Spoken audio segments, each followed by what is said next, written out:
So we're here with Doug Scarborough, and we're gonna ask him some questions about his new album called Bridges. So what makes this album different from your previous albums? Like, how much different was this for you to make? Yeah, sure. It's a very different process too, because the first two were, you're telling stories. It's a storytelling singer-songwriter idiom that I was really in, that I love still. But now when you don't have to tell a story with words, in a way you're freer. In a lot of ways you're freer. You're freer to convey and to conjure imagery through just the sounds alone and the melodies themselves. What can the listener expect to hear on this album?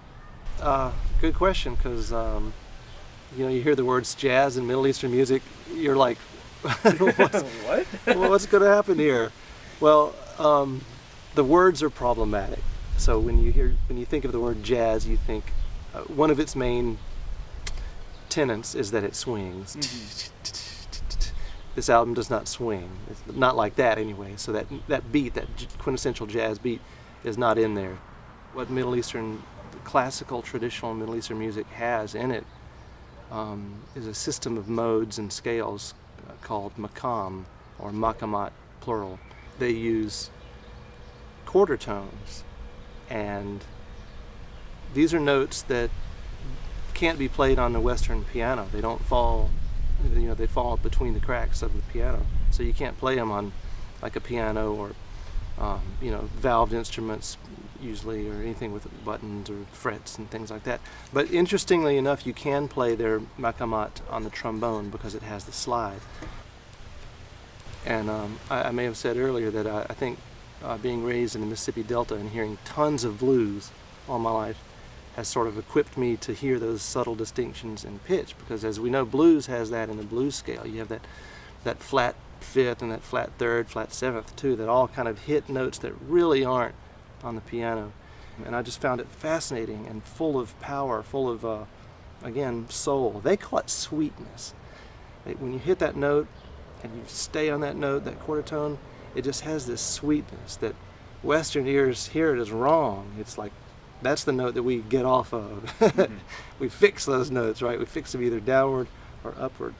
But if you just stay on that note and really embrace it, then it has this sweetness, they call it, that brings out that passion. So what's the overall message of this album? What does this album mean to you? Well, again, it's not the first time that a bridge has been built between the East and West musically, but I figured I'd title it Bridges because it is it's a conversation starter. I think the music is kind of like food. Food gets people together of different cultures. It gets them sitting together, being with each other, and talking. It starts conversations. It shares commonalities, and when you can do that with food or music or whatever, it is a bridge that allows people to connect with people from another culture that they may not have otherwise connected with. There's a lot of misconceptions, so we need more understanding. We need more conversations, we need more dialogue. That's one of my intentions on recording this music that blends these cultures, because it's one more avenue of dialogue. I don't think the future's so bleak. I think there's more people on both sides that believe in peace than you are led to believe.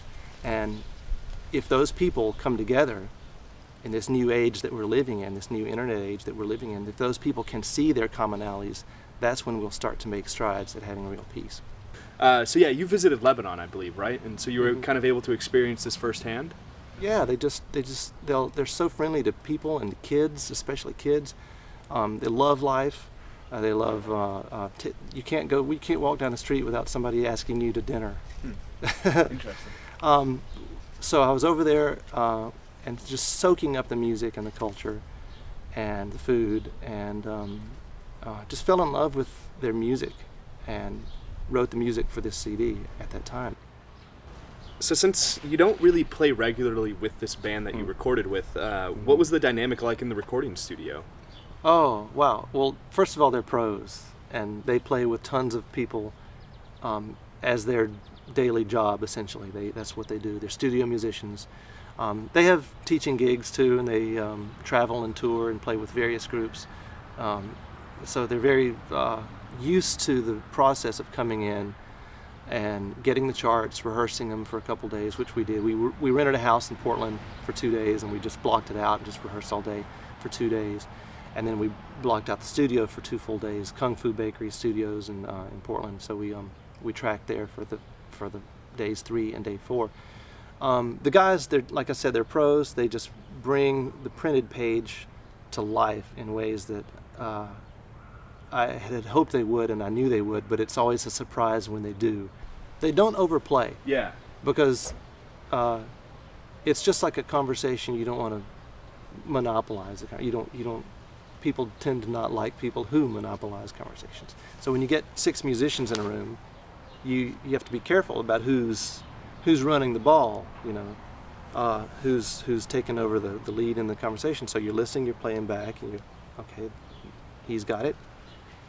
Okay, now he's passing it to him. And now they're passing it to me, and I've got it. It's a very organic kind of circular flow, and the writer, in this case me, the writer of the pieces, always has to kind of manage that and kind of divvy out like when, who does what, but not overmanage it, not write too much so that people are in a straitjacket. You have to write into the music freedom, if that makes any sense. Write in large spaces where anything can happen, and that's the jazz part. You know, it doesn't swing, it doesn't use the jazz harmony, but that's the jazz part. Is the philosophy of the interchange and the freedom that music gives. And so, like, the studio's set up where you have glass dividers between, everything. So you've got visual lines, but you're also, you have everybody in your, as Jimi Hendrix called them, ear goggles. You have everybody in your ear goggles, but you can see them, and so you're very aware of when the head comes up. The head comes up means I'm finished with a solo. Now's the time to go to the next marker. Letter C. Wow, that's really cool. But tons of flexibility. That it wouldn't work without tons of freedom and flexibility. There we go. Well, thanks so much for answering these questions. We really appreciated it. And is there anything else that you want to say? Oh, just the album comes out August 1st, 2015, and thanks for listening.